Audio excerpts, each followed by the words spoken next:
Hi guys, Rocky here, and for today's video, tuturo ko sa inyo kung paano ako nakakuha ng Pag-ibig Loyalty Card.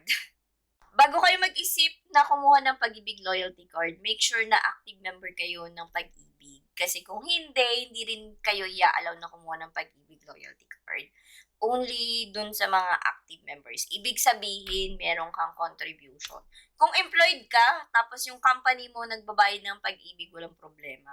Kung self-employed ka katulad ko, then kailangan mong i-activate, meaning kailangan mong mag-contribute dun sa pag-ibig mo. Nag-contribute ako, meron akong video na ginawa. Pakita ko sa inyo. Yan. Kung paano magbayad ng pag-ibig contribution. Online lang ako para walang hassle. So, panoorin nyo kung paano, kung hindi nyo alam kung paano. Para sa mga first time lang sa video ko, taga Batangas kasi ako. So, ang explain kong process is yung Batangas process. Pero feeling ko, halos pare-parehas lang yung process pagdating sa pagkuha ng Pag-ibig Loyalty Card. May pagkakaiba man siguro sa very, very slight pagdating lang dun sa pila. So today, kwento-kwentuhan muna tayo kasi wala naman talaga akong i-share sa inyo na kung ano-ano katulad yung sa mga iba kong video, tutorial videos.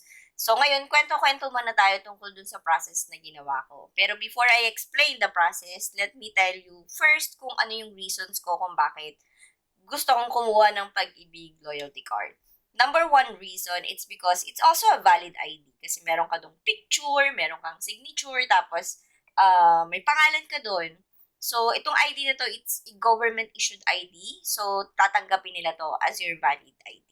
Number two reason kung bakit gusto ko ng Pag-ibig Loyalty Card is because I'm planning to apply for MP2.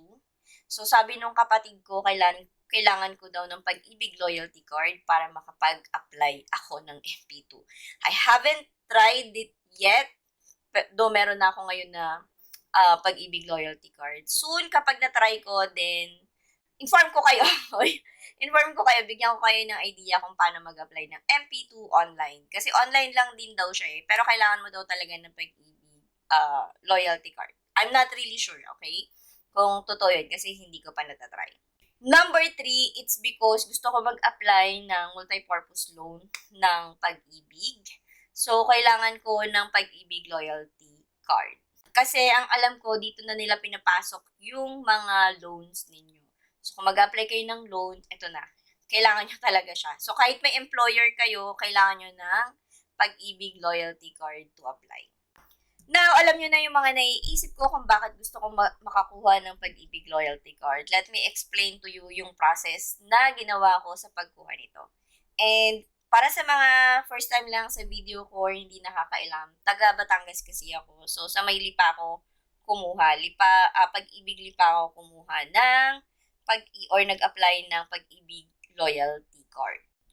First step, dun sa may Lipa, nagtanong ako doon kung paano ko kumuha, of course. Ang unang instruction na binigay nila is bumalik ako sa certain date para makapagpalista ako na kukuha ako ng Pag-ibig Loyalty Card. So, numbering muna.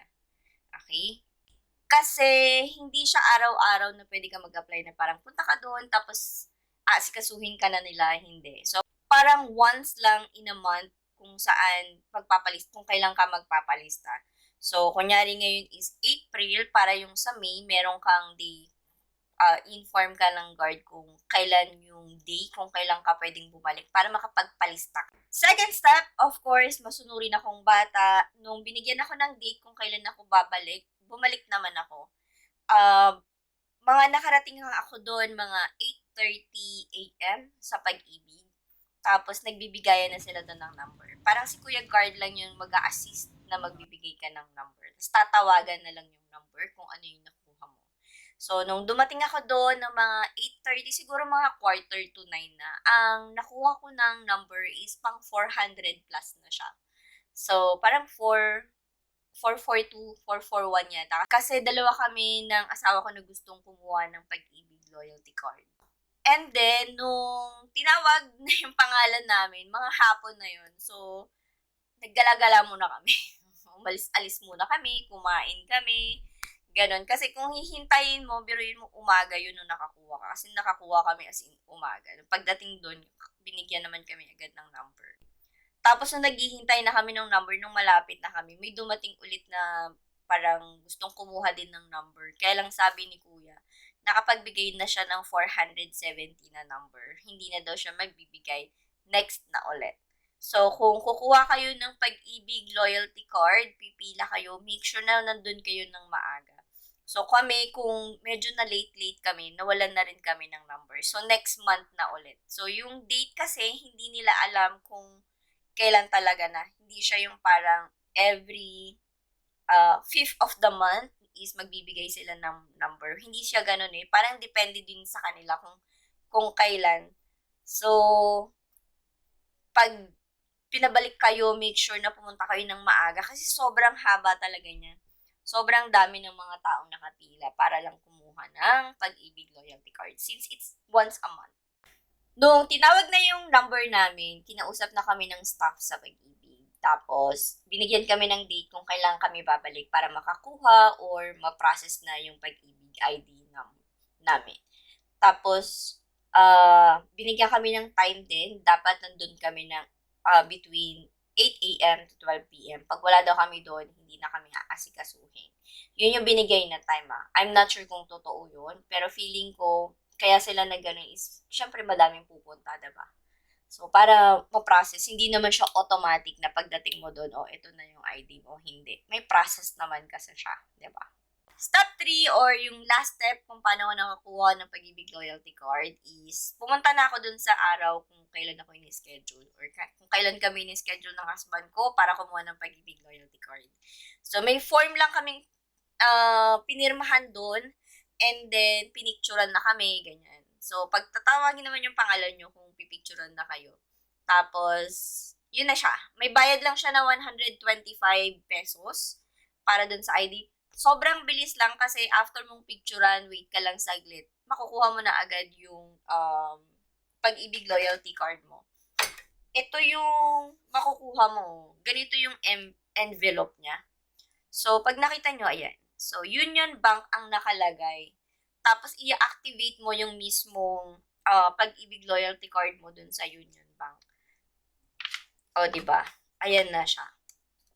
Yung Pag-ibig loyalty card pala, nalaman ko, it serves as an ATM din siya. Kaya pala kapag kunyari maglo-loan ka, dito na siya ipapadala sa Pag-ibig loyalty card mo kasi ATM talaga siya.